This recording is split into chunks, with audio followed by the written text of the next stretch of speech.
last demonstration for the RDL is going to be with a barbell. It's very similar to the kettlebell deadlift. We just have a larger object now. We want to make sure that you are set up very, very well. So Alexis is going to step up to the bar. She's barefoot right now, which is actually okay for deadlifts.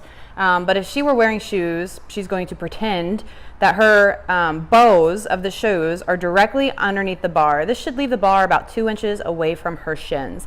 Once her feet are set up directly under her hips and she's slightly away from the bar, she's going to get into that catcher's position, and then she's going to reach down and hold on to the bar. Just grab a hold of it.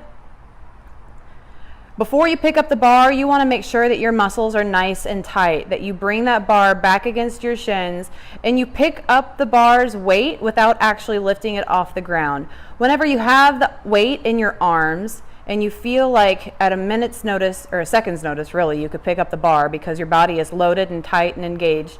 From this moment, you should be able to feel your weight really digging through your heels. Lexi, wiggle your toes. You can see that her weight is in her heels because she's able to lift her toes off of the floor. Her shoulders should be pulled back so her lats are engaged, and her shins should be vertical. You cannot see it from this angle, but they are. She is now going to stand up with the bar, keeping the bar in contact with her legs the entire time. This is very important. Also on the descent, her hips are going to go back first, but the bar is going to maintain contact with her legs. Now, the reason why you really want to push your hips back first is because if the knees come forward, that barbell cannot move in a straight path. You are going to have to bring the barbell out around your knees on the descent, which you really do not want to do. It's bad for your lower back. It's just not the most efficient way to lift it. So barbell is against her shins right now. The bar is loaded. Her arms and legs are loaded with the weight so that she can lift without jerking it off the ground. Go ahead and stand. Bar stays against her body. Good. Hips go back, bar maintains contact as she lowers, bends her knees, and relax. Good. Okay, now to demonstrate the deadlift from the side with a barbell, Alexis is going to get into that catcher's position. She's going to lower her hands down and grab a hold of the bar. Arms are just outside of the legs, so she's holding onto the bar, and there isn't any, her body's not going to be in the way of lifting up that bar.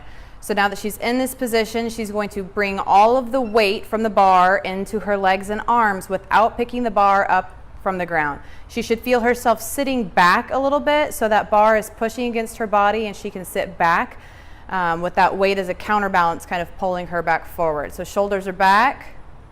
Good. And she's going to stand, maintaining contact with the bar against her body. On the way down, hips go back, and watch how the bar moves in a straight line all the way down to the ground because she's maintaining contact with her body. Alexis, please stand again, lift it up, straight line up, hips go back, bar comes down.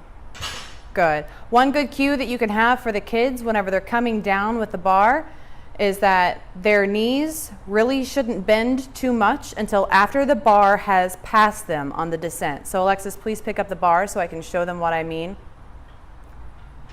Good form. Awesome sauce. All right, so she's gonna lower this bar down. Her hips are gonna go back. Her knees can be soft, but they don't bend until after this point.